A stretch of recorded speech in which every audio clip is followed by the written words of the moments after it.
Okay, thank you. Good evening, everyone. Thank you for coming. Let's continue with Master YongHua's teachings. 现在的人修行也有一个特别长处，什么特别长处呢？就是帮助其他人来洗衣服。 Nowadays, people who cultivate also have a special strength. What special strength? That is to help others washing their clothes.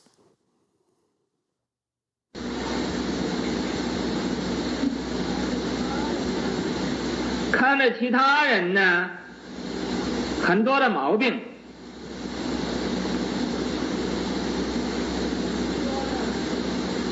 很多的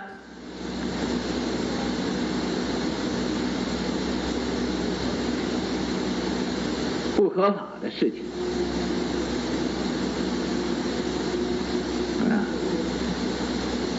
于是乎就要管理其他人的闲事。 When they look at others, they see lots of problems and lots of illegal activities. Thus, they wanted to stick their nose into other people's business.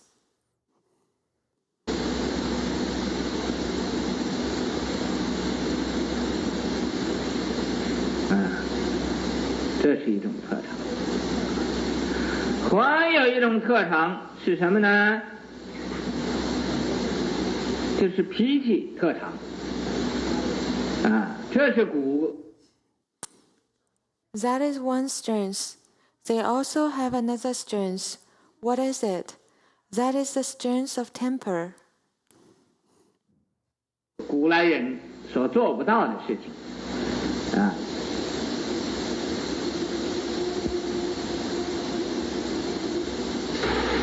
就能做得到，做得到就比。 The ancients couldn't do this, but people nowadays can do this. They can do this. 古来的人脾气大，比古来的人烦恼大。 They have a bigger temper than the Asians, larger afflictions than the Asians. 比古来的人嫉妒障碍大，比古来的人贪心大、嗔心大、痴心大。 More jealous obstructions than the Asians, a greedier mind, an angrier mind, and a stupider mind than the Asians. 这是现在修行人的特长。 These are the strengths of the cultivators nowadays.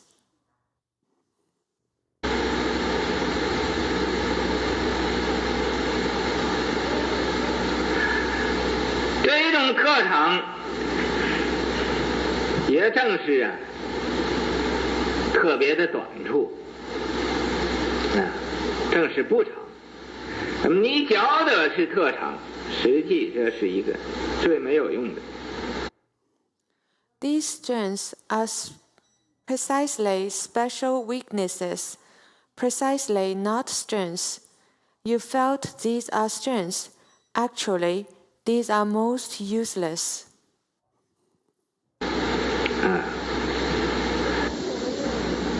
自己的功夫没有用好，怎么有时间去管其他人的闲事？ You didn't apply your own effort well. How would you have time to mind other people's business? 自己不晓得用功，用这个反光的镜子向外来照。 You don't know how to apply effort yourself, yet you're constantly using this reflective mirror to illuminate outwards.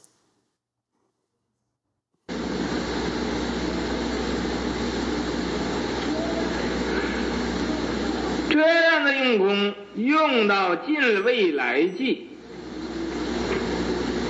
甚于恒河沙哪有他，不可思议，那么多的恶僧奇劫也不会成功的，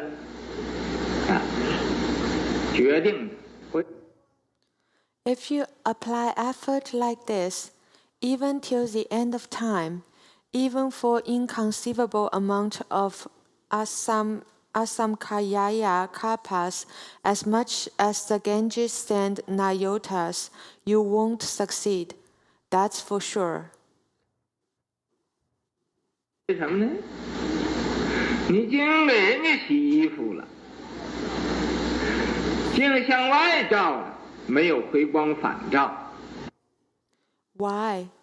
Because you did your best to wash clothes for others, did your best to illuminate outwards. You didn't return the light to illuminate inward.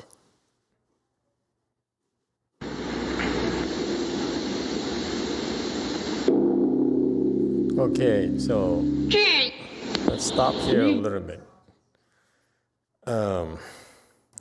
I don't know what he's talking about. Do you know what he's talking about? It seems like you don't have that problem, do you? Peter is here. Maybe you should review it for Peter and see if it makes sense to him. Okay, here's what the Master says.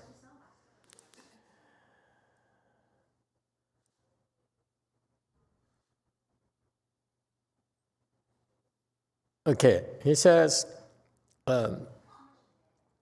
he noticed that people today have some real unique skills, okay? Skills of washing others' clothes. And this is a Chinese way. And to us, when they say that, this sounds like that's what Chinese do. They wash the people's clothes, the laundromat, you know?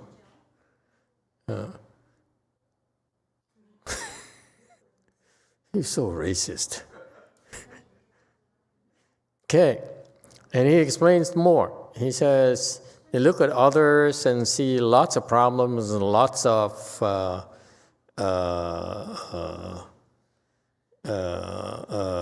inappropriate activities.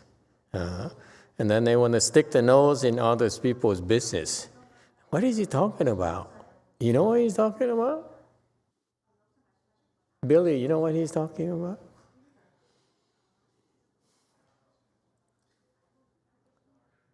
Anyone help me out? You understand what he's talking about? Huh?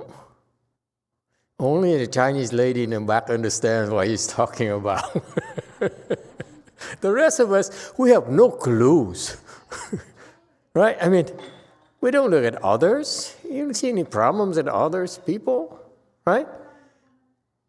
Inappropriate, improper activities. What activities? And they stick the nose into other people's business. How? I mean, you know what he's talking about? Okay, so... And that is a strength, he says. They also have another strength. That is a strength of temper. Okay? The ancients couldn't do it, but nowadays they're much bigger temper. They're much better at getting angry, larger afflictions, bigger afflictions than the ancients, more jealous obstructions than the ancients. Jealous obstructions. Oh, you obstruct others from being jealous. Does it sound right to you? I'm not sure. Yeah. Greedier mind, angrier mind, more stupid mind than the ancients. Of course, the ancients are better than we are. The strength of the cultivator is the strength cultivated nowadays. Besides the special weaknesses, not strength. You felt that these are strength, then actually you're wrong. These are really useless. They're not strength at all. And you here at the chi, apply efforts, try your best. How can you have time to mind other people's business? So he's saying, I think he's referring to the people at the Chanchi that they were there. Okay, these people were pretty sick back then, huh? Americans, mostly Americans. Don't know apply effort yourself, and yet they're constantly using this reflective mirror to illuminate outwards. So he says, this reflective mirror, this mirror to illuminate outwards. What are you talking about? This is so Chan-like. I'm not sure these people knew what he was talking about. And there's nothing recorded. People ask questions, Master, what is a reflective mirror? Would you mind explaining to me what a reflective mirror is? But apparently these people like sheep. Then they ask questions. Back then in the 70s, so there's still flower girls and hippie boys. So I imagine these people, yeah, man, peace to you too. So they didn't bother asking questions. You apply efforts like this, you cultivate like this, you meditate like this, till the end of time, or even for a long, long time, and then you will not get anywhere, that's for sure. Why? Because you did the best to wash clothes for others. Chinese people, help me out. What is this Chinese thing about washing other people's clothes? Is it what you guys do so well in doing laundromats?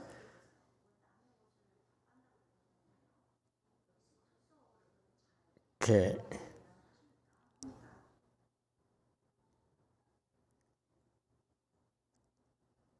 So quiet here, deadly quiet. No one is touching that, right? Yes, Ahong, except for Ahong. 4. Master, do they do it for free or something? I can drop it off and go listen to the temple lecture. No, they said the people do it at the temple. That's why we have some washer and dryers downstairs. So we have washing and drying clothes for free. Yeah, we do have washing and drying clothes for free. Yeah. Okay, but we don't have any free Chinese people.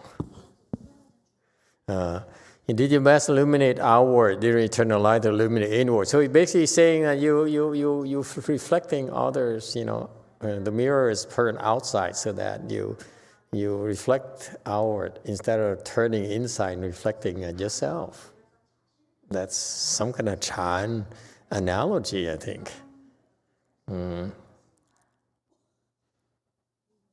Kai Jing, after you start meditating, Kai Jing is that you start meditating. You also lower your heads like this. Some people lower their heads constantly, not just during meditation. Okay?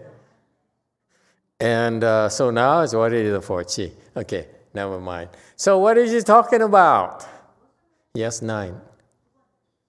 From Derek, sticking nose into other people's business is gossiping. I thought doing your best and helping others would be a proper application of effort. How come doing your best to wash clothes for others isn't proper application of effort? I thought this would be the same line as cooking for others, cleaning or doing things for the benefit of the temple. I would think so. I mean, I don't get it. I understand where Derek's coming from. What's wrong with washing people's clothes? I do it all the time. I mean, not exactly washing clothes. But yes, hang on. You need to allow the old monk here to express himself before he forgets. Go ahead. 7. Như Đạo Phật, theo con thấy cái này đó, Ngài nói là giặt đầu cho người khác là Ngài nói cái tiếng tượng trưng thôi. Tức là mình, bạn ơi bạn, cái là hồi nãy vậy đó phải làm vậy nè, nãy cái đó là sai. bà phải làm gì, hồi nãy cái đó bà sai. Tức là mình nhìn, mình phê phán, mình giúp cho người ta tốt hơn. Thật sự mình chưa có trí huệ, mình giúp cái gì. Thì mình cứ nhìn ra ngoài, mình sửa người này, mình giúp người kia, trong khi mình chưa có trí tuệ trong cái thiện thất mà. Thì Ngài dùng cái tiếng lóng là tiếng thí dụ là giặt đồ cho người ta, giặt đồ dơ cho người ta. Cũng giống như trong Kinh Pháp Hoa, nó gã cụm tử đi hút phân thôi, làm mấy chuyện tào lao. Nhìn vô trong, mình nhìn vô trong mình hồi quang phản chiếu. Giống như Luật Tổ nói là thấy lỗi người tức mình là mình lỗi. Đó cái ý như vậy.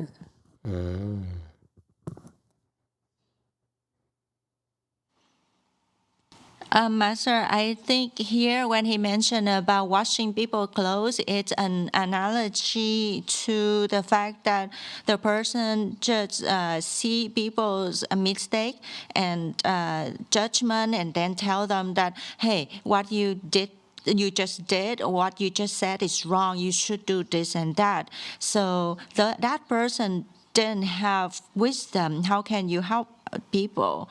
And then they just constantly look at people's activity, and then washing the clothes is just an analogy to that type of person. Or in the sutra, the Flower Sutra, the Buddha just gave an example of the poor son that he only know how to clean up the sheet of other, and then they don't know how to turn inward and illuminate inside. And then, like the sixth patriarch, he say, when you look at people's fault, it's also your own fault. Okay. Go ahead, continue 9. Mary Jo said, I'm wondering if that really means to air the dirty linen of others, gossiping. Gossiping, okay. I think I was about to ask that. I mean, it seems to me the Chinese expression he used, washing people's clothes, doesn't quite make sense to us. I think what Mary Jo makes more sense to us, like, what was that again? Airing people's dirty laundry? Air the dirty linen of others. Yeah, air dirty linen, okay. Okay, so yeah, that's more what I think of what he's talking about, not just washing people's clothes. Yes, 2. Thank you, Master. I'm anticipating that you're going to tell me I'm being racist when I say this, but I'm going to do it anyways. How brave. Oh, okay. I think he's talking about like entrepreneurial spirit. You are racist. For instance, Continue anyway. if you Google Chinese laundry right now, the first thing that'll come up is a very popular clothing and shoe line for women.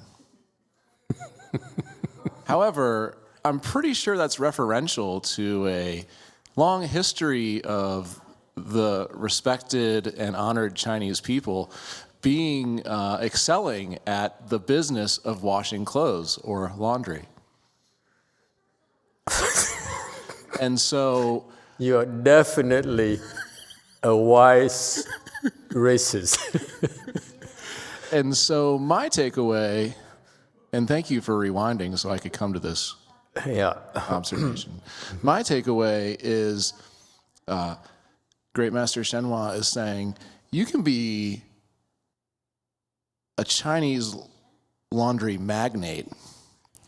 You can meddle in the affairs of others, and you can snoop into all of their business as all of your best talents, and you can do this until the end of a gajillion kalpas, but that will never get you 1 inch or iota closer to enlightenment. Very good. Yes, 9, continue. American racist insight. From Diego, I guess the reflecting mirror is that they cultivate, and the little wisdom they learn from Master they use to judge and criticize others instead of looking inside and focusing on themselves. It does make sense if I translate it in Spanish, people minding other people's business. But reflective mirror outward, what does it mean? You see, he says you put the mirror outward instead of inward. Go ahead, too. Thank you, Master. I think, again, to me, many years removed from when this is being told to hippies and degenerates, I think he means you're projecting yourself on other people. Whatever is inside of you, you're seeing that in other people as opposed to seeing them for who they are. Okay, anyone else? Any other words of wisdom from the rest of you who are cold like crazy? Now you have to turn on the heater. It's been cold recently, hasn't it? It's freezing. I don't know how you can meditate like this. Anyone else? Help us out. What is he talking about? Some of them are just so hungry. So I'm cold. I'm so miserable. It's bad enough I'm hungry. The weather has to turn deadly cold. Not funny to these. You look at them, they're not even laughing. These poor people.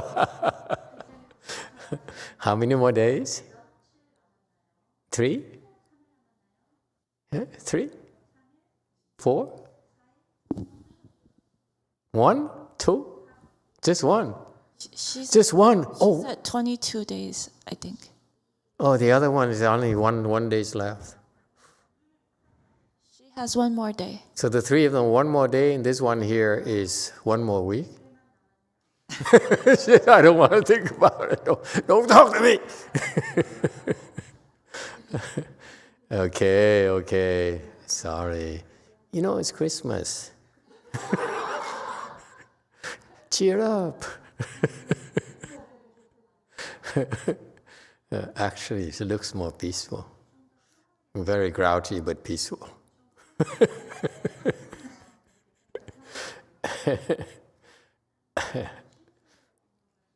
Xianjie, would you like to add something? You being white and non-racist.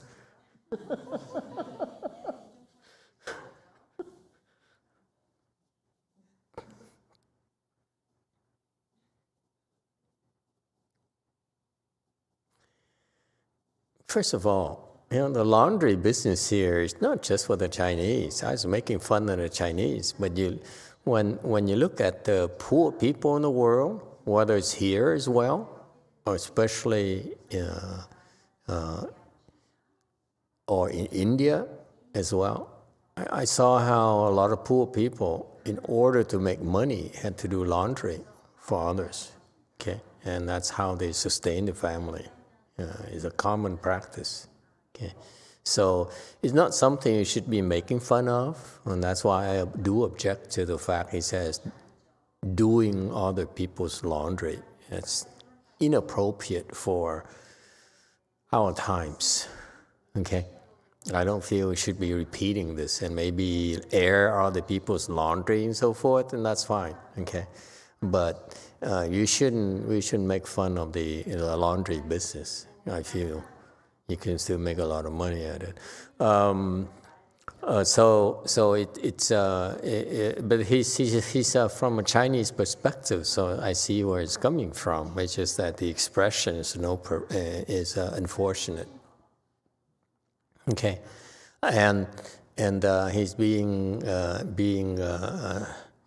using satire to make fun of his students, that they are doing other people's laundry. I have an issue with that concept of doing people's laundry, because to me, I remember how I used to do laundries too. Okay, and it's not the way it sounds. It's not what what it's being done, I feel that the analogy is not that good, personally. Okay, what he's talking about is when he's talking about doing other people's laundry or using the mirror outside, put the mirror outside. Okay, and that's what he's talking about. Okay, it's not the laundry. It's about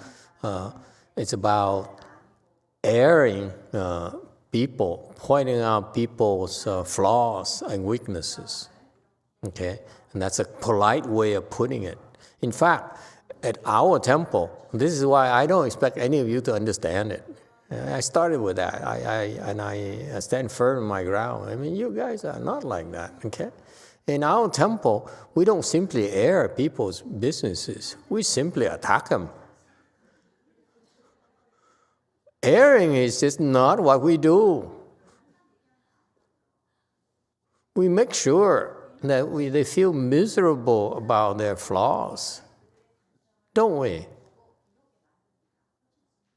And we don't get it, we beat it into their head until they get it. It's no laundry at all. I mean, it's just like exercise for us, a punching exercise more like. Okay, you beat it into the head until they get it. You are so wrong. You have so many problems. You snore too loud, or you're so unpleasant. You're too lazy. You're too wasteful. You're so wrong. Sounds familiar? Kitchen people.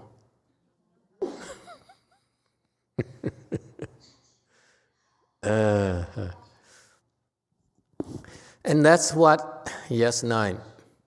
Another question. Yes.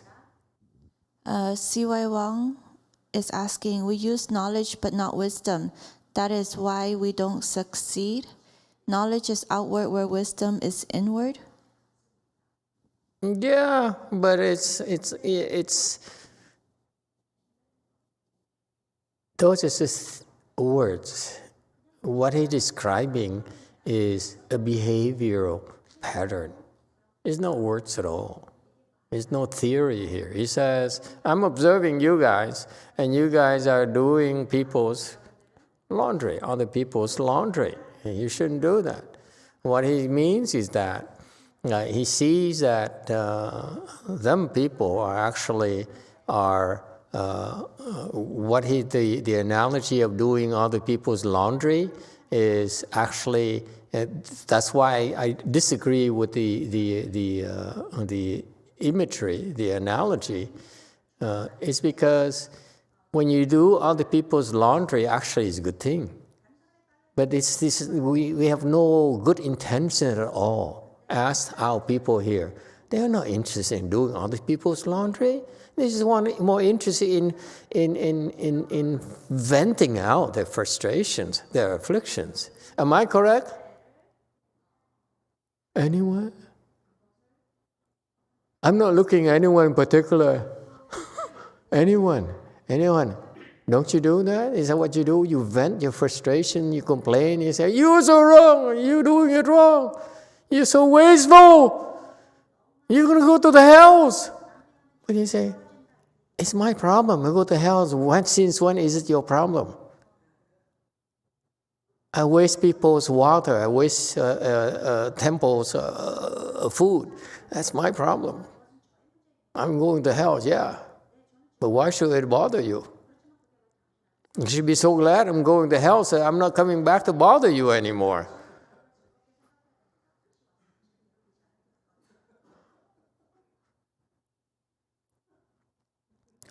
Okay?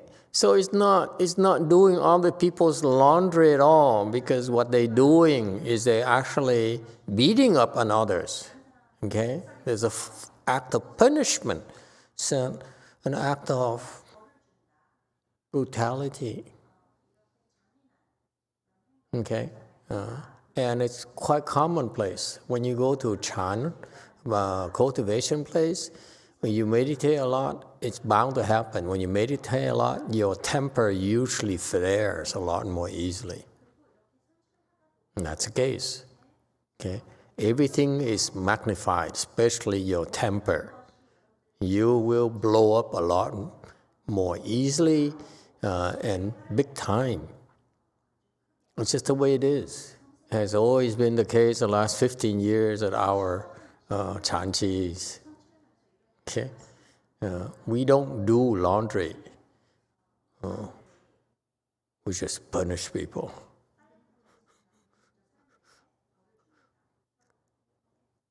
Why are you so quiet? Am I wrong? I mean, you disagree? You like Master YongHua's metaphor a lot better than mine, or what?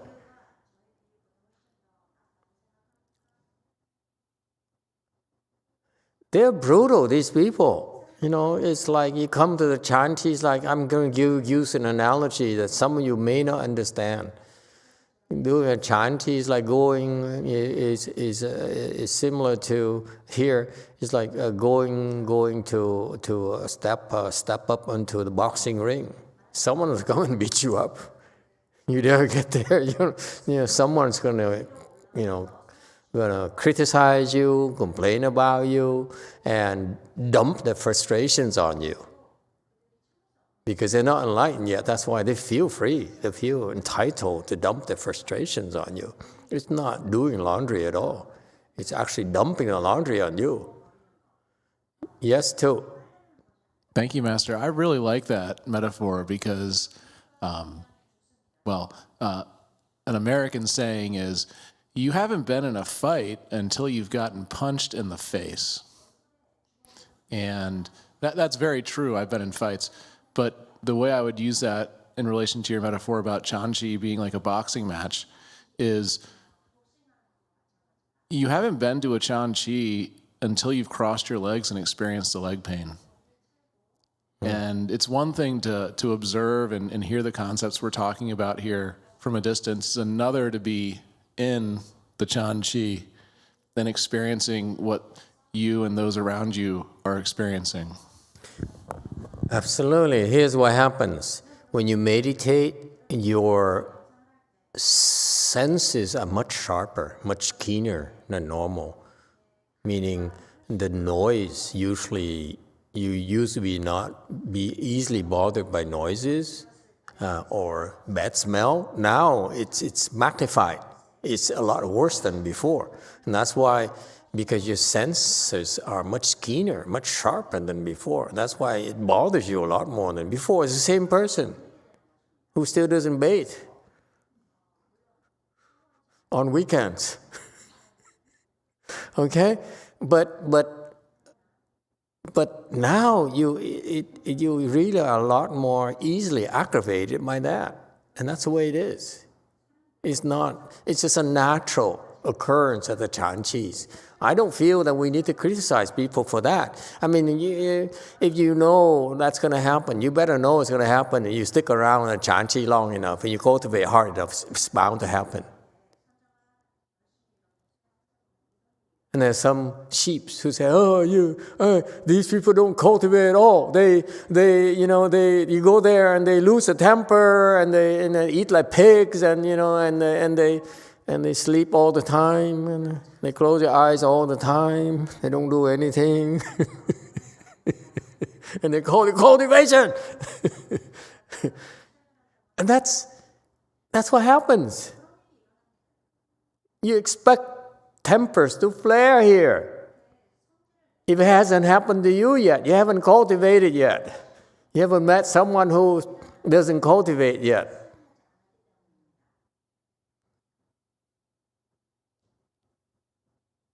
Okay? So it's unfortunate he used the wrong analogy, but it's true. You go to these places, it's very tough to be able to ignore all these things because everything is magnified. Everything. We're talking about big time, not just a small thing. And that's why if you cultivate, that's the way it is.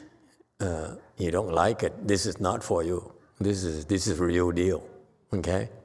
Not supposed to be pleasant. You want a pleasant Chanchi, go somewhere else. a lot more pleasant. Over here, it's a lot of evil people who would like to beat up on you. Huh? Is that true? Tell me I'm wrong. That's why I don't even bother coming here. I mean, it's so unpleasant.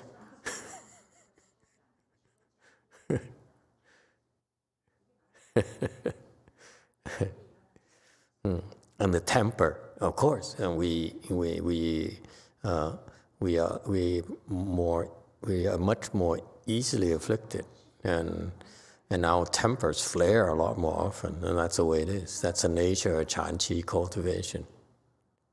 Okay, I don't know how else to deal with this problem. Really, you have to be truthful about it. If you like I used to go to my master's temple and have those bowing things, those bowing sessions, like you bow to 10,000 Buddhas or something like that for a month, and it's so pleasant. And I don't call it cultivation. If I want to feel that good, I could use weed or something like that. Not I'm promoting, hey, young lady. You want to feel good, geez, the quickest way is spend $20, man. It's right in the corner, around the corner here, 3 a.m. They walk around 3 a.m, they pedal the bike around. Hey.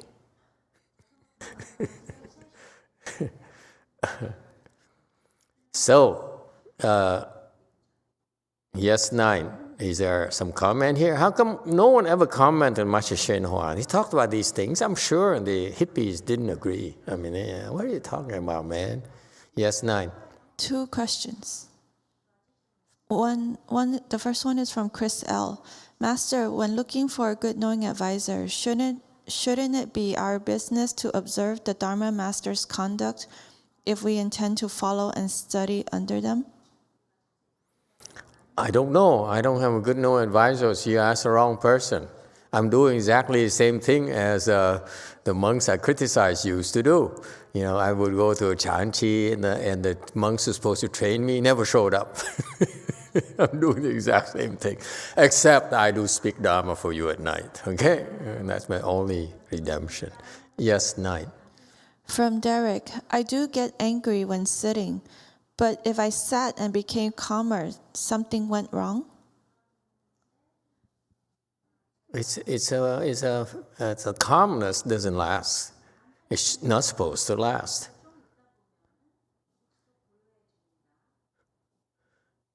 Okay? More often you find yourself more angry than calm.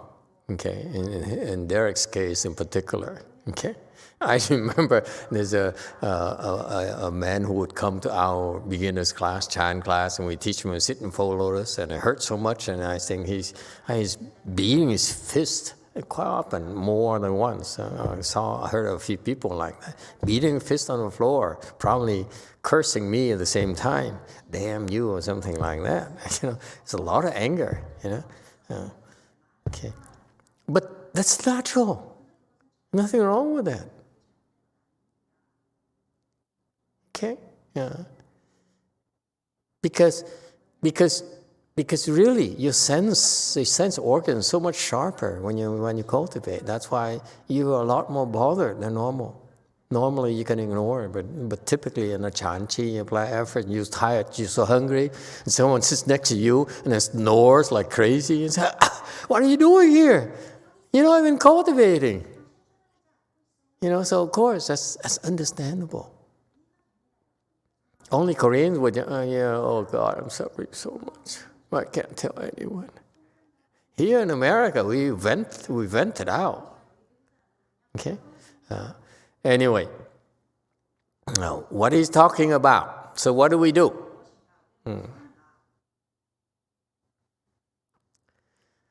I'm telling you that not to condone it. I'm just telling you it's a fact. Master YongHua says it's like a bad thing, doing other people's laundry. To me, it's a natural thing. You're gonna vent yourself because that's normal. A locomotive needs to let out steam, otherwise it explodes. It can't function anymore. There's nothing wrong to me for you to vent. And that's what you have to learn, to tolerate each other. But don't say that you're supposed to be a high-level cultivator. How come you blew your top? How come you're so angry? How come you're so greedy? They are a working process. We are working on it. And therefore, in that process, we're going to lose our temper. We're going to criticize others. That's normal.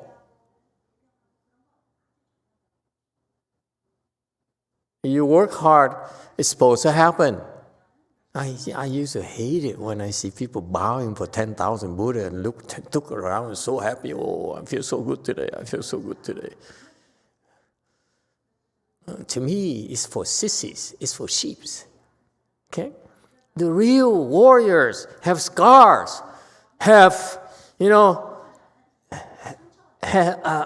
constantly hurt.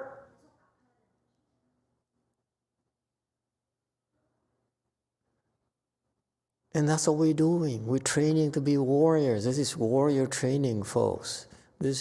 You have to fight your own ickiness. Okay? And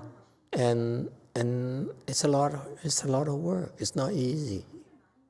And for those of you who've been doing it for all this time, kudos to you. This is a very difficult thing. And you're struggling yourself, and others criticize you on top of it. Okay? It's twice as hard. It's bad enough you're struggling with your leg pains and your lack of sleep and the cold and all these reasons, missing home. And you, on top of it, other people are criticizing you. That's what Master Hsuan refers to, doing other people's laundry. It's not doing laundry at all. They actually are punishing you. They're criticizing you. They're pointing out your flaws. Okay, you really don't do anything but sit all day while we meditate. You know? You don't even sit straight. Master tells you to sit straight for 10 years now. You still can't sit straight. You know, you look, you will always find faults. Agree? We all have faults. You can deny it all you want. Except for me, you all have faults. Why are you laughing? You're not supposed to laugh. You have such a low opinion of me after all. I caught you again. Oh, I'm not supposed to laugh. Okay? Because I take a different approach. I feel it's perfectly okay for people to criticize us.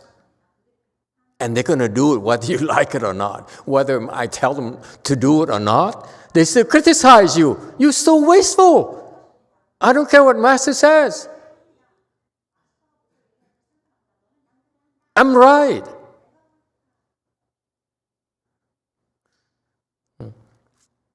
It's going to happen. And it's not about doing laundry or airing people's laundry at all. I mean, those are nicer and polite society expression. We're talking about warrior here. We're fighting. We are working hard. We're trying our best. Okay? And we're so tired we can't even sit straight. Okay? And so I feel that when you come to these places, whether it's Chanchi or not Chanchi, expect to be criticized. Whether you come here or not, you go to another temple, it's the same thing. The only difference between here and there is that here, the criticism is a lot harsher. The punch is a little bit harder. Okay? It hurts a little bit more. Because these people are stronger than you are. And when they criticize you and they let you have it, it hurts. It's painful. And that's the difference. Okay? Learn to embrace it.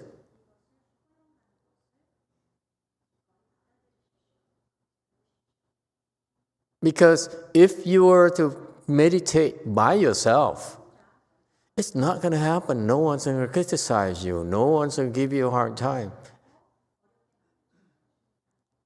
And that's really a big disadvantage. Because, as I said, we all have flaws. Yes? Except me. Again. Better. You. Work on that smile. Yeah. Don't show me your teeth.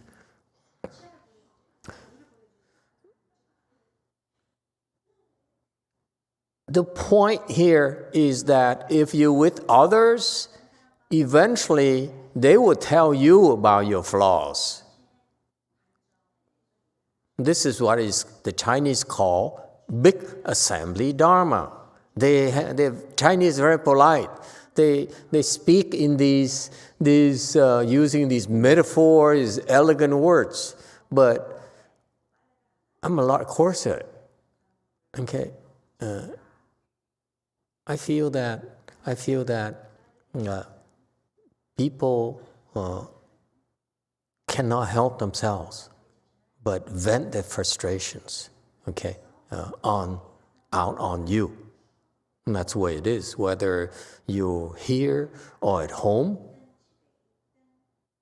Sounds familiar? Huh? Your wife have a bad day? Never ever happened? Husband, we never have a bad day. Never.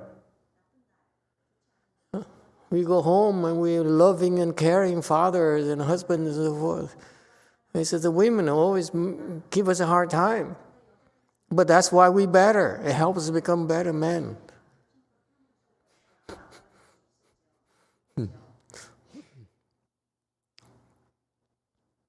Anyway, bad joke. So I respectfully disagree with the Chinese style of explaining things. I feel that let's be big about it. Let's admit the fact that we're afflicted. When we're afflicted, we need to vent it like a locomotive. And we're going to hurt people. I like it or not. And vice versa. They do the same, others do the same to us. And we should welcome it instead of complaining about it, instead of running away and say, oh, this temple, and it happened, by the way, at Blue Mountain Temple, early days, people came in and said, these people, they are so brutal, they are so violent, they are so weird. And they run away and say, I go to the temple where they treat me better, or they're more polite, and they're kinder, and so forth. Okay, and then the truth of the matter is that they go to a temple, it's nice like that for a while, and then someday someone blew the top at them, and they quit. They say, oh, this temple is such bad people. I hate this person. I'm not coming here again ever. And they go to another temple, and history repeats itself. When are you going to wake up to that? Here, we don't wait. We let you have it very quickly. In the worst way possible. You should be grateful. We should all be grateful that we have someone like, who's crazy, who's manic. It doesn't matter what Master tells her. She said, I don't care. I'm right and you're wrong. I'm gonna beat up on you.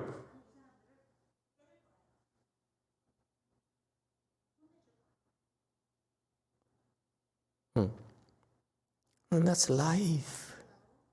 Grow up. People are like that here or anywhere else, at work, at home, anywhere, at church, anywhere. It's like that. Grow up, people. Let's be real. This is people. Learn with it. It's your wife. Embrace it. Stop fighting it. Stop complaining about it. It's a way of life for us. You married her, didn't you? So embrace it.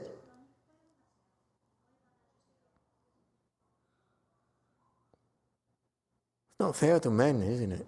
Never mind. Oh God, you're so sexist. Anyway, so I feel that to me, Master Shuang brought a very good point, but I feel it's poorly presented. To me, I will be blunt with you. I said, this Chanchi here, people's temple, they flare up a lot quicker, a lot harsher, and they complain a lot more, okay? A lot of locomotives letting out steam constantly, tooting their horns constantly, and that's the way it is. If you can handle it here, you can handle it at home, you can handle it at the office, you can handle it anywhere. Trust me, you will not find people as brutal, as strong as here, as crazy as here.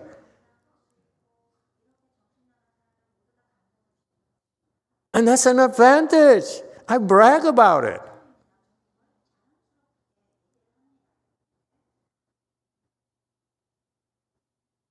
It's funny, when I was out there in the world, we had executive training where we got a bunch of executives together, and we got together and we talk and we bond and so forth. Really? You buy into that? If they have weed or something like that, it makes sense. But then he says, "Oh, I love you, brother. We're friends." Are you kidding me? The more you confide to them, when they come back, they will use it to stab you in the back. You idiots! I never trust these bonding things, corporate bonding things, executives and senior managers and so forth. It's baloney. It's a farce. Agree? Well, none of you know what I'm talking about. It's crazy. These people, they are murderers. They're cutthroat people. They're ruthless. And we're exposing our laundry to them. Not me. Okay? And then they took photos of you when you were drunk. They sneak photos of you. Never happened to you? Hasn't happened yet? Oh, you were the one who took the photos and edited them. Yes, too. Thank you, Master. That's the worst thing that happened? It's just the beginning, my friend. What happened to you? Let's hear it. What happened to me? In my naivete, being a babe in the woods at first, it was, you need to be more authentic. You need to be more yourself. And so I'm being too formal. Okay, so I'll be more myself. You talk like a robot. I talk like a what? Like a robot? Okay. And then question everything you do openly in front of your direct reports. The people you're supposed to be leading and managing. Question you in front of them openly. And then they train you you need to develop your executive persona. What does that mean? It means that what does an executive persona consist of? When you present your authentic person to teams, you should have some predefined stories that are vetted for safety and authenticity. Authentic executive persona. So you can be authenticated. So you can be received as an authentic and personable leader. Usually a story about your childhood, or with your wife, or with your family. And as you know, that's just the tip of the iceberg. But that's what politicians do constantly. They have all these prefab stories and sob stories and so forth. Yeah. All right. And I have to say, having gone through a decade of that type of executive training, it pales in comparison to the terror and difficulty of being yourself honestly, going through a Chanchi with other people around you doing the same. Nothing has molded me better or given me better armor to just be myself and use my wisdom than this experience. Thank you, Master. Wonderful. Thank you for sharing it with us. Here's the difference, folks. And now you, young professionals, should pay attention to this. Okay? What makes you stand out? Or what? Not the prefab thing, because if you have prefab housing, like prefab housing, it's all look the same. You can go so far. You have so many variations, that's it. Okay? You're going to become like robots. You're going to become like a mold for executives and for supervisors, whatever. Okay, that's it. Because people lack imagination. They cannot possibly, they're not able to be fast enough, nimble enough to respond to the conditions, the changing conditions, changing times. So it works temporarily. Okay, it's good to know those things, because if, for example, one day you had too much to drink, and next day you need to have an interview or something, yes, I can see you how prefab stories might help. Or when someday you're so tired, okay, and you really burned out, and yet, the boss comes and say, hey, I need to go to this interview here, I need you to be with me, and they're going to talk to us. That's fine. I can see why these prepared speeches are useful. Okay, at least you don't look like an idiot. Okay, I buy into that. However, okay, better yet is the ability. What you learn through Chan is very different. Okay, I tell you why it's different. Number one, the ability to take a beating. Because they beat up on you. If you come here, they're going to beat up on you from low level to high level. And if it doesn't hurt, they will find ways to beat up on you until it hurts. Sounds familiar? Ask Xian. You butt heads with her. She will find a way to beat you up until it hurts like hell. Master, you're so mean. I'm the only one that can beat up on her until it hurts. Anyway, you see, and this is terrific training, because they beat you up, okay, so that, and these people are stronger than you, so that when you go to work, you go home, okay, when you get beaten up at those places, you say, that's all you got? Is that all? Seriously? You've been an executive for 30 years, this is all you can do to me? So, what makes you stand out is that you can take a beating. You don't understand. The bosses, they watch you. They say, ooh, look at that. She's as cool as a cucumber. Because if you get promoted, that's what you're supposed to take. More of a beating without getting flustered first. It's not prepared speeches. Prepared speeches are secondary. The first thing we look for is your ability to take a beating. That's fundamental. You get driven wild, crazy, and yet you don't quit. You don't back down. You sit there, you stand there, you take a beating.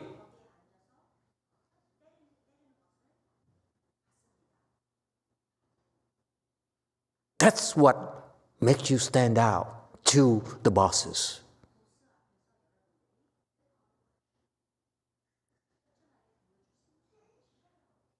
Technical competence, who cares? I have money, I buy it. But I cannot buy the toughness. That's why the toughness is the one that I choose to keep. Because the technical competence, dime a dozen.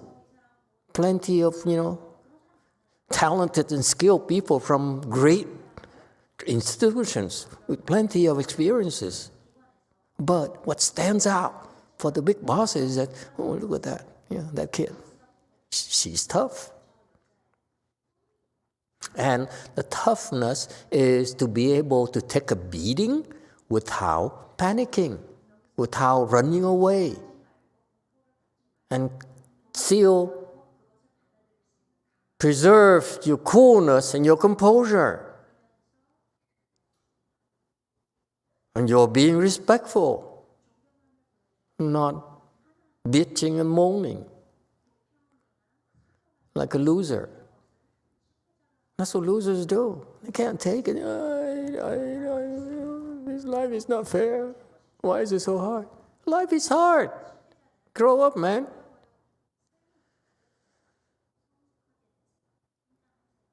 Okay? And there's a lot more. But I will tell you, that's the one thing that you will experience from the Chan training. Okay? And that's supposed to make you tougher. Okay? And not fight back. Okay? Just take it. Don't fight back. Let them vent on you. Okay? And of course, there's more. If you are able to take the kind of beating, and then eventually develop the smarts or the speed of mind to be a much better problem solver. Okay, because you're not wasting energy. Others beat up on you. After they beat up on you, they're so exhausted. Whereas you just don't waste your energy and save it for important stuff. That's wisdom. Okay? So anyway, it's a lot of more coaching if you want professional coaching. But anyway, so let's go back to the Chan Chi concept. Okay, so Chan Chi concept, this is a fantastic place where you get beaten up. They're going to criticize you. They're gonna point fingers at you and point out all your flaws. Okay? And that's what the Chinese refer to as dirty laundry, whatever. Okay? But it's not doing laundry. They just want to, tell you have dirty laundry. Okay? They're pointing out where you're dirty, where your laundry is dirty. But they're not going to help you do it. They're going to help you clean it. Okay? It's up to you to clean it. It's up to you to do your own laundry. No one's going to do it for you. So this concept of doing other people's laundry is wrong. I disagree with it. It doesn't make sense. That's not all we do. We just want to punish you because we are afflicted, and that's the way it is. Okay? And so if you know about that, then use it to your advantage.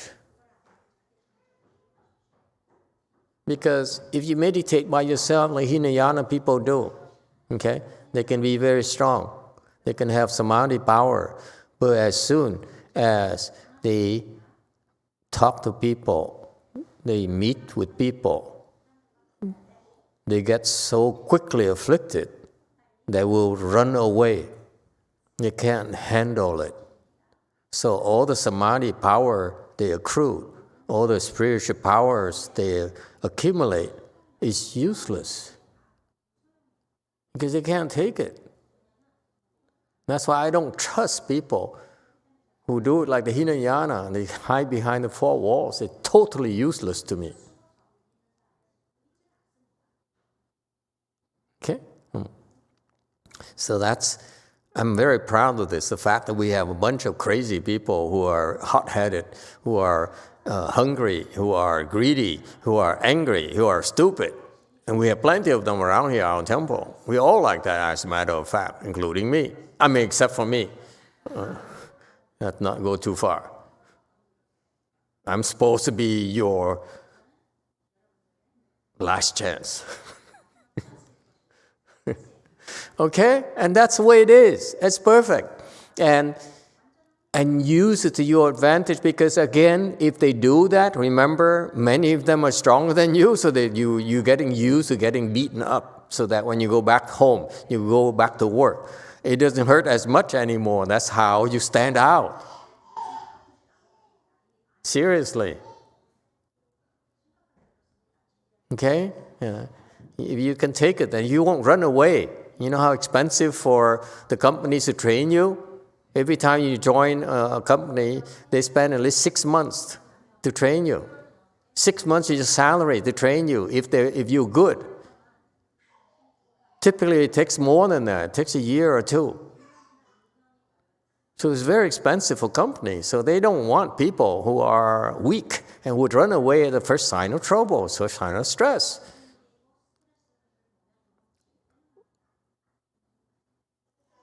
Okay? So anyway,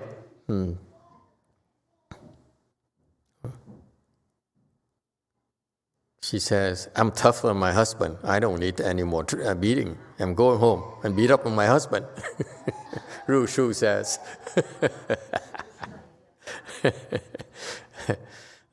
So these places, in our place, expect to be criticized, expect people to come and disagree with you and point out what you're doing wrong and then you're wrong, and that's great. Okay? Because people vent their frustrations on you, period. Okay? And that's number one. The first advantage is that you will be beaten up. Okay? You'll be a punching bag. You'll be a sparring person for the boxer who's preparing for a fight. Okay? For a bout. Okay? So you'll be beaten up. So it's a great. And number two is that, because number one is it helps you increase your endurance.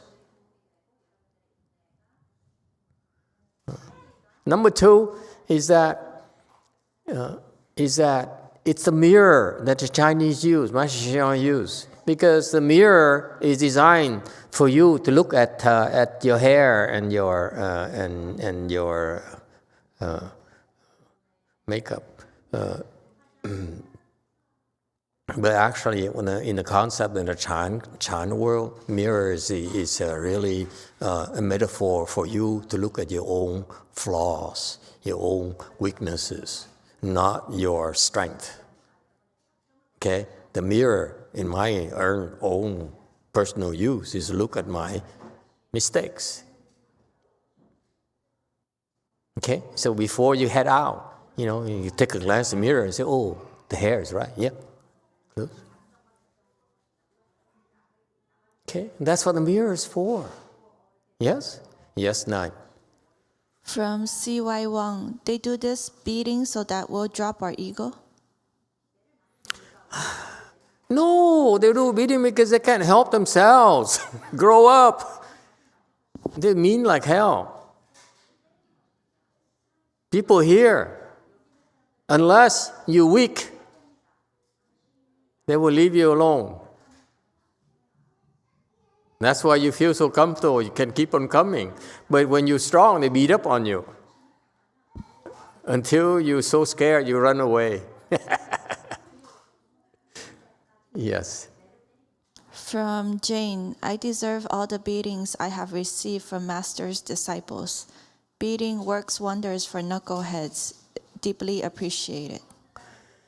So what happened is, point number two is that the mirror concept. The mirror, I don't know, Westerners are vain.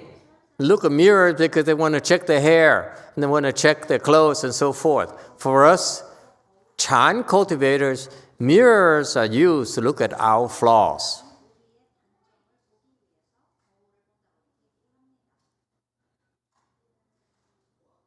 So the mirror is for us to check on our flaws. Our flaws are our weaknesses. It's how we get hurt. It's how we can lose it all.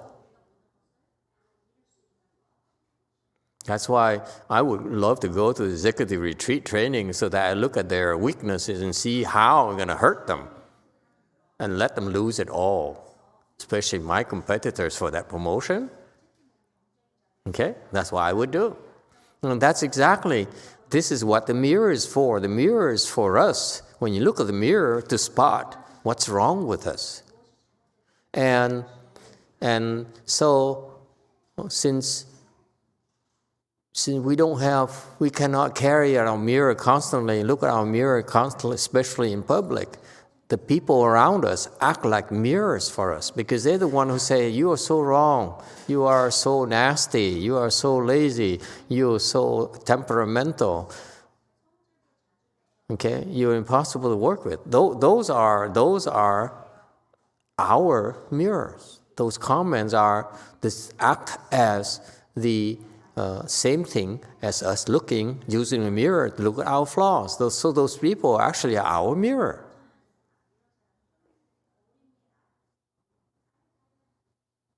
Does it help? This is a lot clearer than the way Master YongHua explains it. You don't turn the mirror outward. What for? No. This is what we do. We don't mean to turn the mirror. It's just what we do, to use it.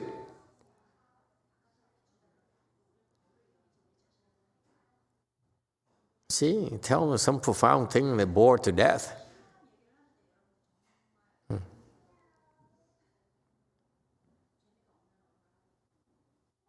All right? That's point number 2. So this is very important. This is very useful to me, and you should be grateful for it, because number 1, we have a very strong individual that can punch you out, okay, knock you out in no time. Number 2, okay, if you don't get knocked out before you get knocked out, they get to tell you where your weaknesses are, where your defenses are weak. That's why they can hurt you later. So those are the flaws that will get to you and will hurt you. Because that's why these people, they are helping you spot your own flaws. So contrast that versus the Hinayana people. They meditate away from people, behind 4 walls. Okay? They get into samadhi, it's perfect. They can fly, they can do all those things.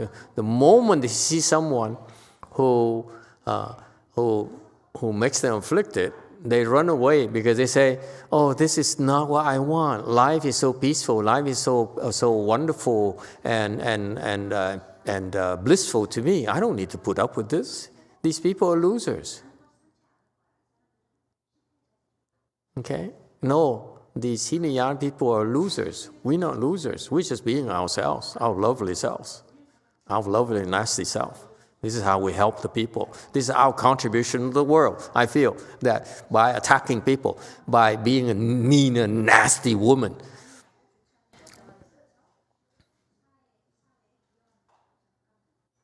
that's how we help people. Agree, disagree? We're just being ourselves. That's our contribution to the world. The Catholics, they're different. They say we are nice people. We are wonderful people. Good-loving, God-loving, and God-fearing Christians and Catholics and so forth. We Buddhists are crazy. We are mean. We are SOBs. Yes, Catholic. He disagrees with me. Yeah, and not proudly this time, because I think we should be more. I think Catholics should be more compassionate, more caring for each other. We are not, but the Protestants are a little better on that, though. No, not really. I just told you. You missed the first part of the message. The first is that we're damn good at it. We're so good at being brutal and punching people out, the lights out.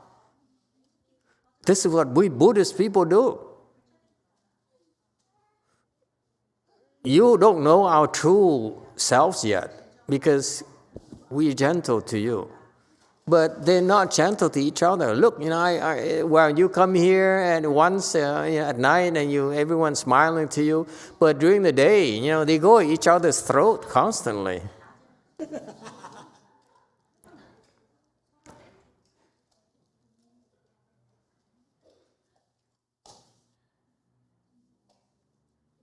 To the point where the women don't complain to me anymore. They used to complain to me. They come and say, Master, how come she's so violent? How come she's so mean? But they don't anymore. They're so used to it. It doesn't bother them anymore. They're ready for the world. Let me tell you. Nothing bothers them anymore.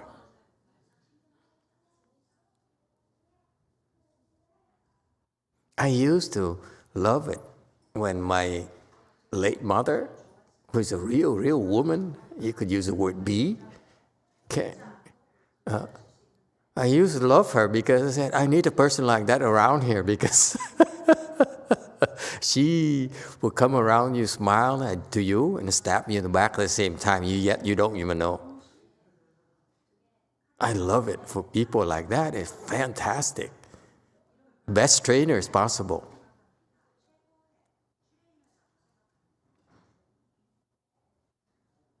That's why we keep certain people like that around.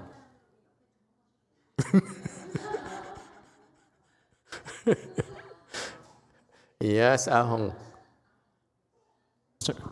Master, what is the difference between a person who have wisdom that they can be themselves and a regular person where they be themselves? I don't know. I'm not interested in those people with wisdom. I cannot tell. But I can tell that the people who are real, they lose their temper and they're meaner than hell. But that's how these flaws of yours are communicated to you in a most brutal way. It's fantastic. You should appreciate it. We are damn good at it, by the way. We're very good. Because, we can be controlled and pleasant to you, but eventually, after you do chi for a while, we forget it. We revert to our true selves.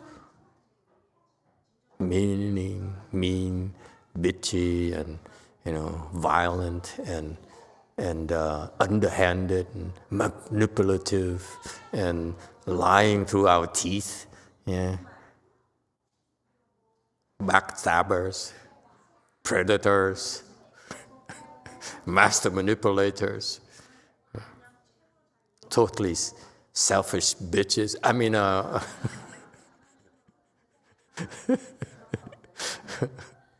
We are being true to ourselves. It's fantastic.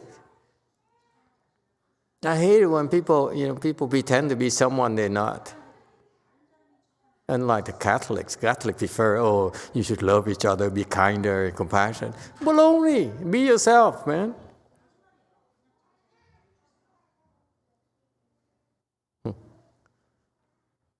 Questions and comments?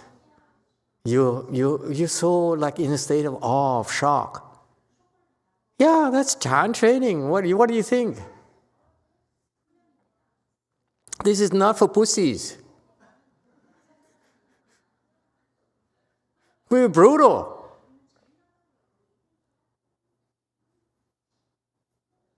And that's why you progress so fast, because you can take the beating.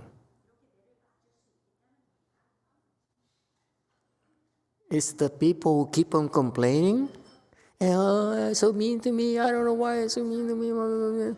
Those are the losers who haven't got the message yet. But the tough ones, they don't complain to me anymore.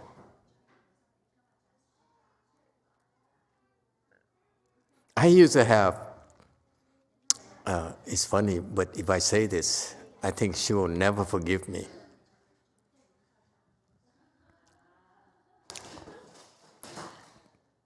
When I bought this temple, I had to go through, I needed to depend on one of my disciples. And she's extremely manic. And while she's the one who bought the temple officially, so I couldn't, I had to wait for her to transfer the title to me. Okay? So for 6 months, every morning, right at 6 a.m., she would start texting me. and start bitching and giving me a hard time. Every single day for 6 months. So she beat up on me. Lucky her level of Kung Fu is very low, so it didn't bother me that much. This is what people do.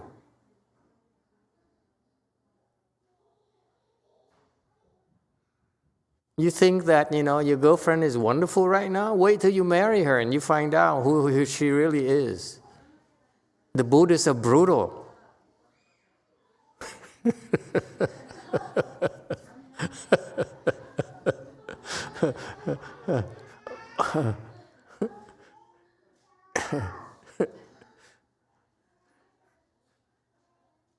I'm the only monk who dare speak this bluntly about this. We Buddhists are brutal. We do have a lot of samadhis. And when we get angry, oh boy, it's going to hurt. Sarah can be very sweet, but once she loses her temper, oh boy, you don't want to be around her.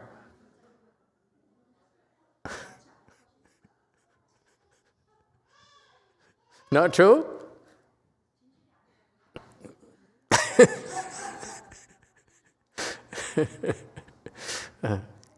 So I know I'm being blunt, but you should realize that sometimes we can't help ourselves. We lose our temper, we fight, and this is when you learn that to apologize. We're going to lose our temper. We're going to say things we regret later. That's why it's okay to apologize. We're not perfect. We're still working on it. But don't be stupid. I haven't taught you this yet. Don't be stupid and say, she's wrong, I'm right. No, you apologize. If you lose your temper and beat up on others, even though they're wrong, it's your fault.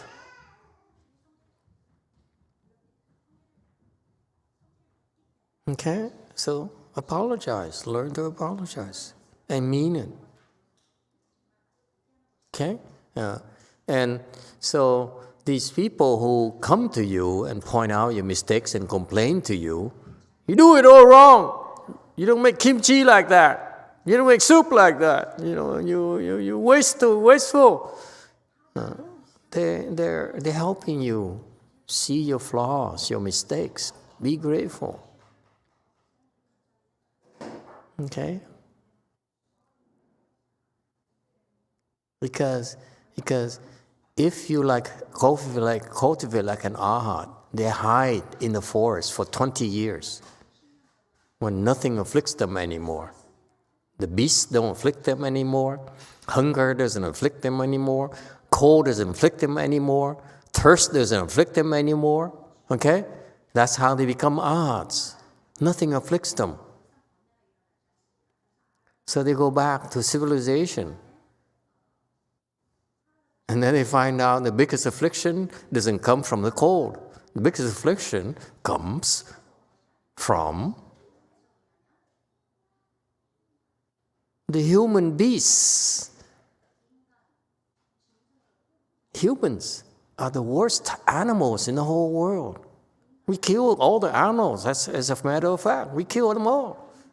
We are the worst kind there is. When we're afflicted, it's nothing we're not capable of. And that's why these arhats, they come back to civilization, they meet with the humans, and the humans are so ugly, they're so bad, okay? That's why they say, no, this is not what I want out of life. That's why the entire cultivation's failure. Whereas you here, before you become an arhat, you have to be in these places with these people who are much stronger than you, who are more afflicted than you, who are more ugly than you, and you survive, okay? And you go through this. That's when you progress a lot quicker, by not quitting, by not blaming others. Just take it. Endure it. Like you're enduring the hunger, enduring the cold.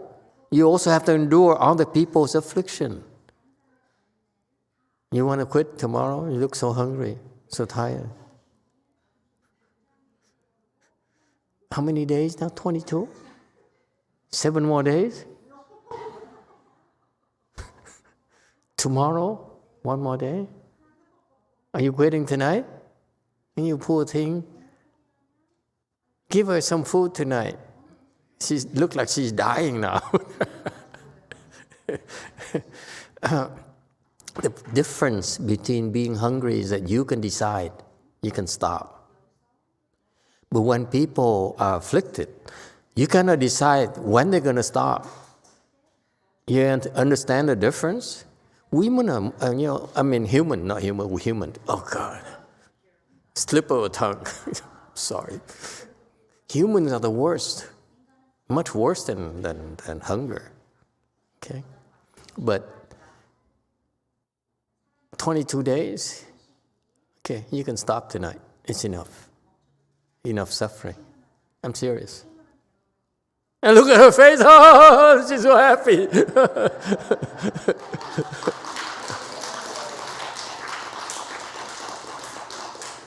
Hey, Catholic, we have compassion here too.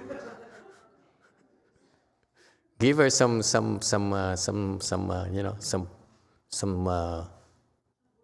porridge water, huh?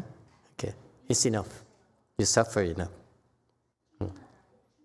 Folks, it's controlled suffering. It's not crazy at all. It's enough. Because you overdo it, it ceases to work. You have to do up to a certain point, then it's okay. But you overdo it, it's not helpful at all. Okay? It doesn't matter if someone else goes longer or shorter than you. It has nothing to do with them. It's about you. Okay? Tonight is good enough already. Okay? You can stop. Yes, 9. Master, what about the others? You can go another day. Come on. They can take it.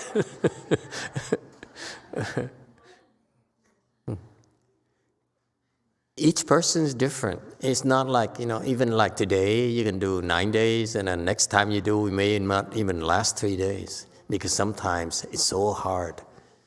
It is nothing for sure. So, okay? Every time is a different thing. Don't worry, okay?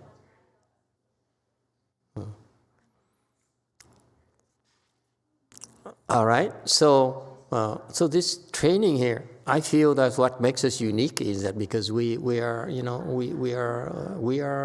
embrace the afflictions. Don't be afraid of afflictions. Don't be turned off by others people's afflictions. Okay? Endure them. Makes you a better person.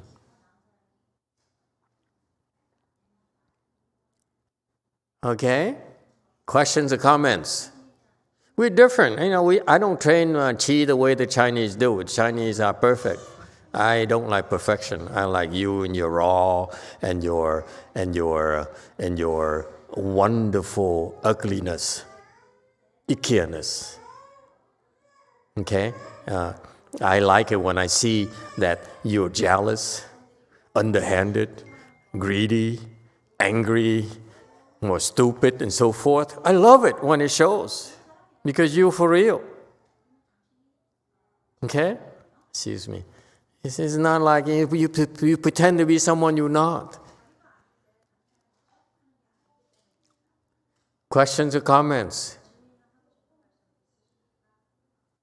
It's perfectly okay to be yourself, but remember to apologize, because it's not right to be afflicted at others, not right to beat up on others.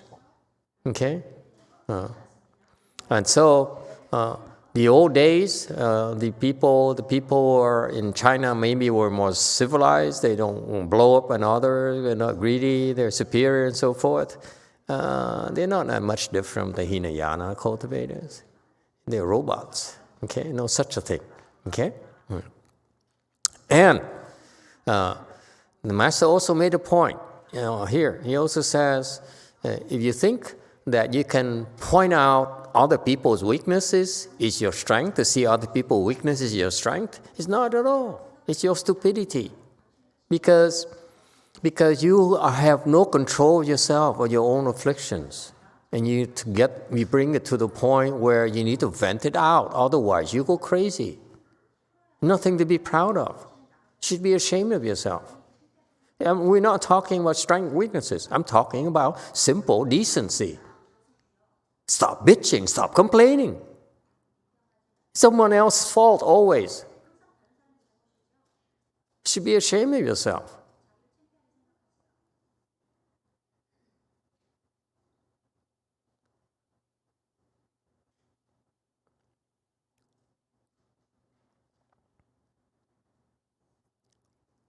And if you keep on cultivating, eventually, and you see you make these mistakes and blow up your top and complain and bitch and point out and complain about others, okay, you should feel ashamed of yourself. Because you can have no control of yourself at all. That's very important.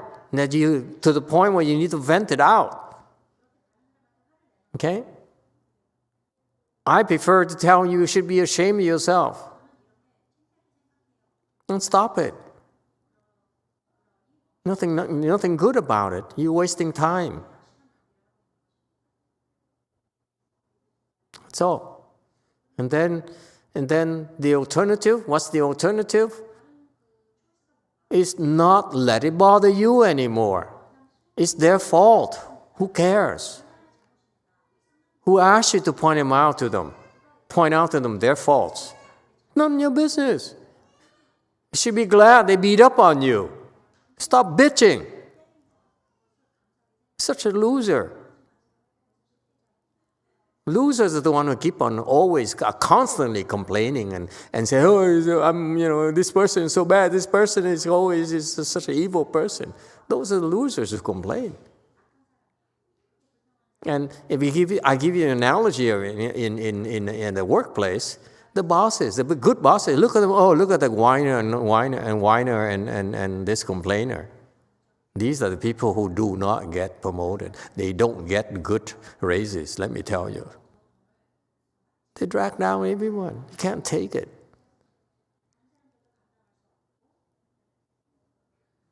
The only thing, let me remind all of you professionals, the only thing makes you stand out in a real workplace nowadays is the ability to take it and not complain. All the people don't have the strength to do that. That's what makes you stand out. That's why they pull you up. Because you can take the heat. No one likes a complainer, a whiner. People whine are losers. And not just the workplace, everywhere.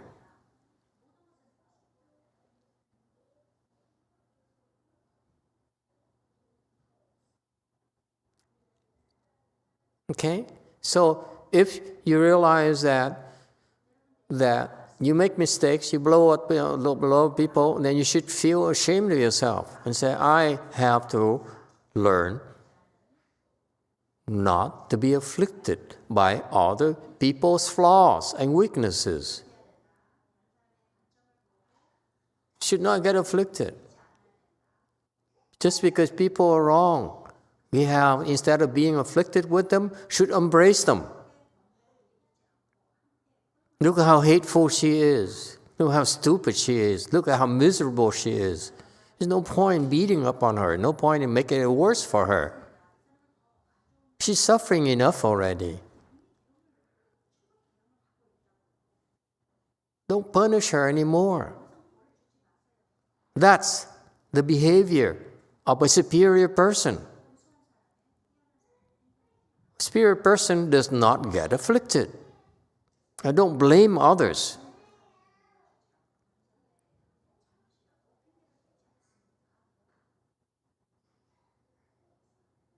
You let your own afflictions build up inside to the point where you need to vent it. Cut it out. Don't let it build up. It's that simple. Ignore it. It's totally wrong to get afflicted.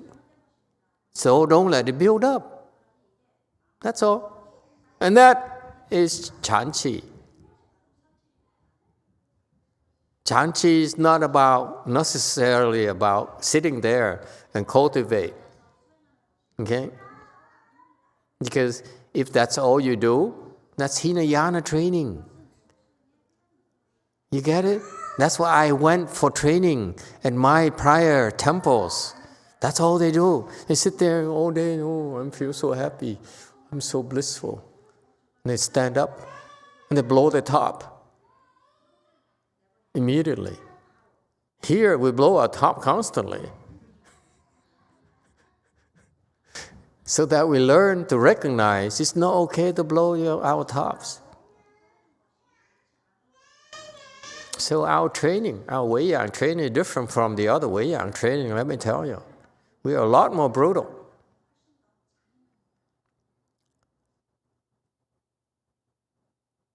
We encourage it. I encourage it. You should be ashamed of yourself, you're that brutal. Only I can be brutal. Because I'm perfect.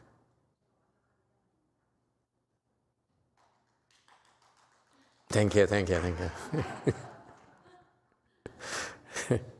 All right? I don't know. I'm sorry tonight. I totally disagree with the way Master YongHua and these Chinese train the people. I think it's too slow. It's for losers. Honestly, I don't like it. Too weak. Too slow. And what happened is that these people, they sit there for 7 weeks, 8 weeks, and they feel so peaceful, and then what they do, that's all they want to do. They say, okay, from now on, I stand inside the temple, and I meditate, I feel good about it. I'm a perfectly useless person to the world. I eat Master's rice, I wear Master's clothes, I dwell on the Master's roof for nothing. I'm a parasite to society. That's why society look at us and say, you're a bunch of parasites. You do nothing for us. It's just takers. No, we're not like that. In order to be unlike that, is that you have to endure the suffering first to the point where it doesn't bother you anymore. That's what this training is about. You understand? It's not supposed to be pleasant.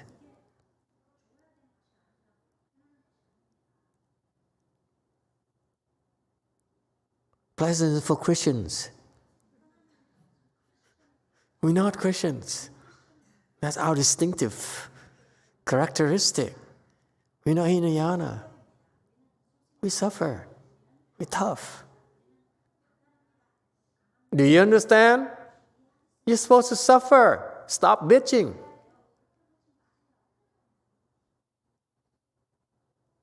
You should be grateful that this temple brings you in and give you a place where you can suffer with dignity. And you have nothing to worry except take on more suffering.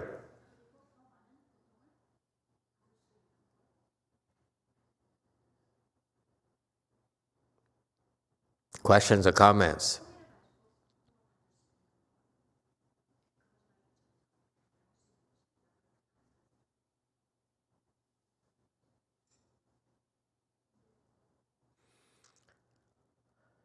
Yes, 9. From Chris L. Isn't the goal of cultivation is to change our bad habits? If we are allowed to be ourselves and know that it's okay to continue with our bad habits, how can we progress? This guy is really afflicted by this. I just said that you should be ashamed that you cannot control your afflictions. I allowed you to vent, but I also asked you to apologize and learn not to get that afflicted anymore. Instead of denying your affliction, instead of avoiding your afflictions. It doesn't work. Then come and ask someone, see, I'm so afflicted about this. What can I do to make sure I don't get as afflicted as before? That's why we're here. To advise you. Because we've been through what you've gone through already.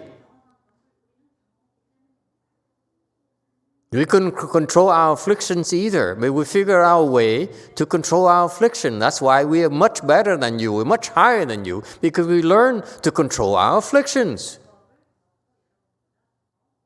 You're not there because you don't know how.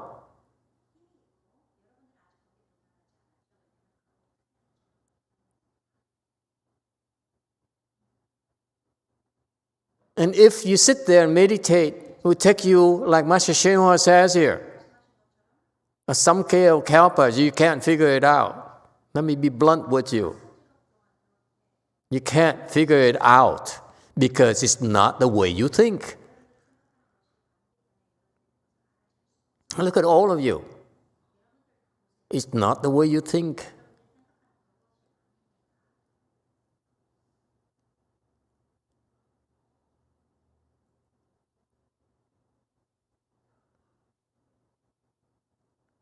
If it were that easy, why do you think the Buddha has to come into the world and teach you all these things that are difficult to accept, so difficult to digest? Because you can't figure it out yourself.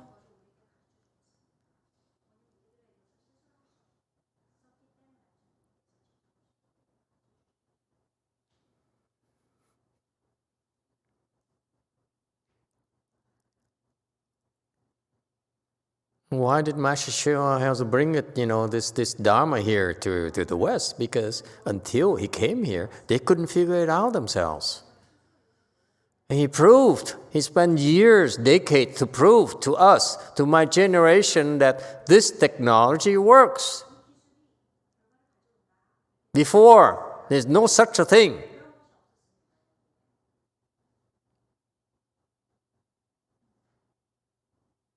Not here, not in Vietnam, not in Korea, not anywhere else. He had to bring it here.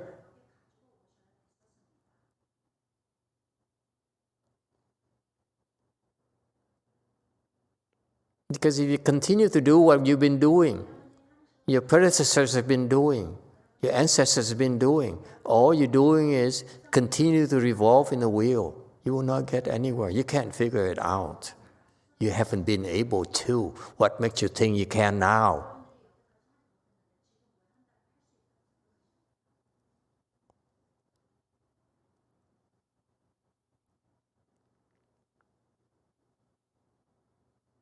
It's typical for stupid people to think that they can figure it out.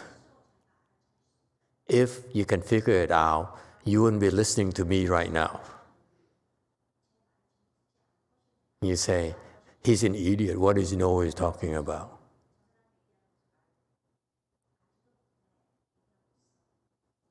True or not?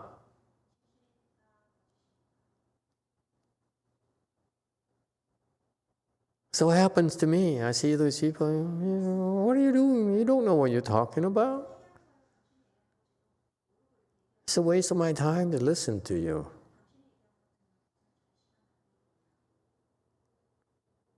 And the reason you still listen to them is because you're just as an idiot as well. It doesn't bother you.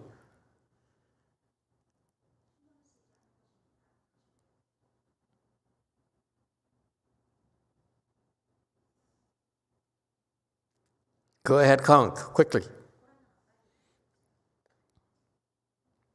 So, how can I apologize properly, even though I still get afflicted by a certain person? But who is that? Still,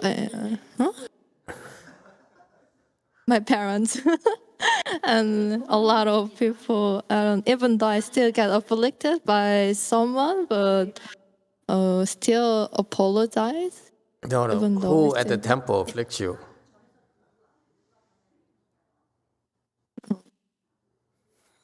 Everyone. Sorry, I'm sick, Master.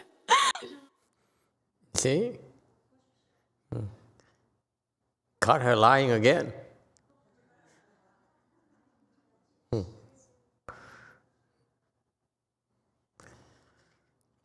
If you are not willing to admit that you're afflicted by certain people and you have to lie about it, you can't apologize. Because you're not being truthful. Apologizing requires you to be truthful. I don't want to teach you to apologize. I don't mean to teach you to say, I'm sorry. I am teaching you to be truly sorry, to be truthful about it. Therefore, you must admit that you are afflicted. You cannot pretend. It's nothing worse than apologize and pretend. It's not an apology if you pretend.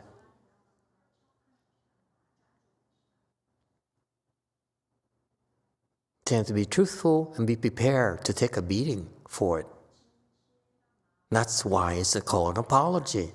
The Catholics, they apologize, they repent because it doesn't cost them anything. That's why they do it casually. For us, when we apologize, we expect to be beaten up and suffer for the apology. Why is that? It's different between Buddhists and the other religions. That's between us and the other temples. When we apologize here, expect to be beaten up, not forgiven. Who do you think we are? Saints? You're wrong. You're supposed to be beaten up. You're supposed to suffer. And you want to apologize, but I'm okay, right? I apologize, but don't hurt me. No, you apologize, expect to be hurt. You apologize, for example. Let's be practical about it. It's just like you stole a car. And you go to the judge and I'm sorry, judge, I stole a car. There, don't punish me. Does it work? Never. So why would it work now? You apologize to me. I'm going to beat up on you. I have promised you that. That's why it's called apology. Does it have xian kong?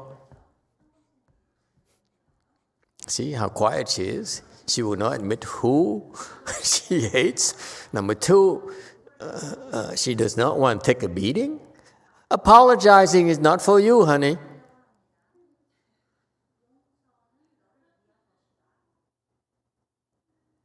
Anyone has any input for her?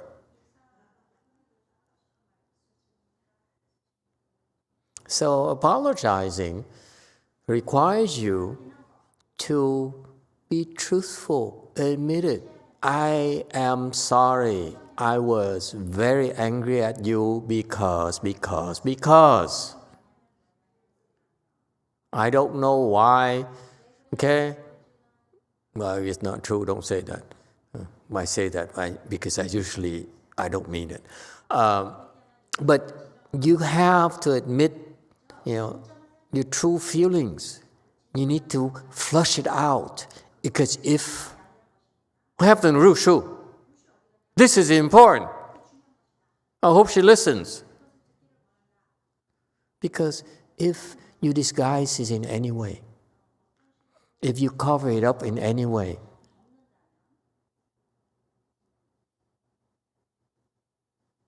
your offense is not cleansed. You will commit the same offense again and again and again. That's what Catholics do. True or not? I challenge you to say I'm wrong. Don't lower your hands. I don't want. You understand? You have to be truthful about it and expect to be hurt. You need to pay the price. You cannot pretend.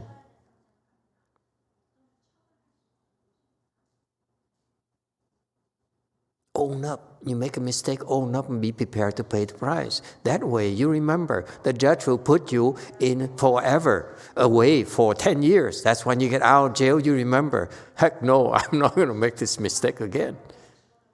If you don't have to pay the price, you will commit the same mistake again over and over and over again. You have to be punished. I'm sorry. Told you, this is not for sissies. It's for men, man. Take the beating.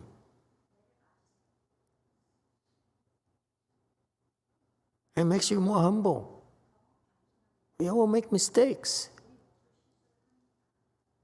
What happens, by the way, I don't know about the Catholic community, but Buddhist communities, they're afraid to admit that they make mistakes because the community will never forgive them. That's what happened. For example, in my master's temple, I was there. There's some monks who broke precepts. And so they push him back to lay life. And later, when he's punished enough, they allow him to live the home life again. And he became a monk again, fully ordained again. And so I talked to his lay people who stayed there. Long time lay people, disciple, Master Show. I asked them, what do you think of this monk? You know what he said? That guy? He said, that monk is damaged goods.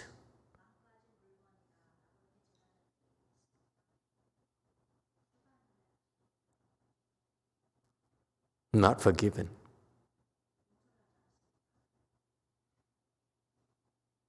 Unforgiven. Why? What do you mean, yeah? Because it's life. When I talk about forgiven, what are we talking about? I'm not talking about you forgiving me. I forgive myself. That's the most important thing. I'm not fooling myself because if I'm really honest about it, it really bothers me.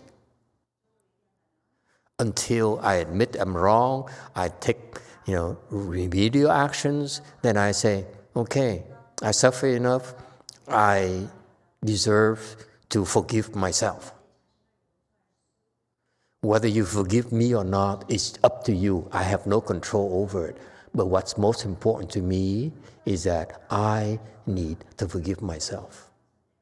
Because what happened to the Catholics, they don't forgive themselves. That's why they go,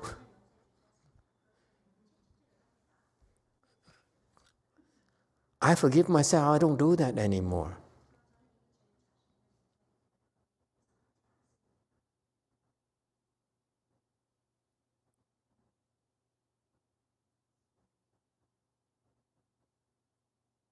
People don't forget this primary thing about apologies, that you do it in order so that your conscience is cleansed and then you can forgive yourself and forget about it, and so that you don't make the same mistake again because you suffered enough. When you hear, we remember the suffering that you endure, you say, oh, I don't want to go through this again. But if you disguise it, and you pretend, and you refuse to admit it, then it's still there.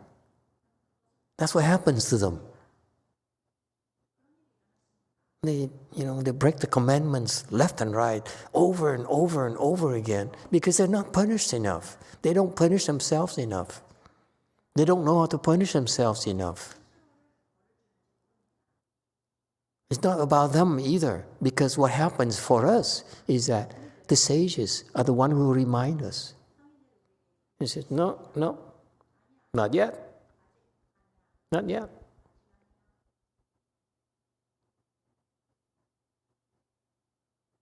You cannot trust yourself. You cannot trust your father. You have to trust the sage. Say, okay, you suffer enough. You learn your lesson. You suffered enough. It's okay. No need to go any further. Because doing more is not necessary. So there is a middle way, if you will, of apologizing, of correcting your mistakes, because you have no wisdom. You cannot decide yourself. It has to come from a person who has wisdom, who says, enough. It's okay to raise it now. Because the crazy people who would keep going and punish themselves unnecessarily. Here, son, it's called the middle way, because it's wisdom, not a arbitrary thing that you decide, your father decides, or your mother decides, whatever. There's a sagely wisdom involved here.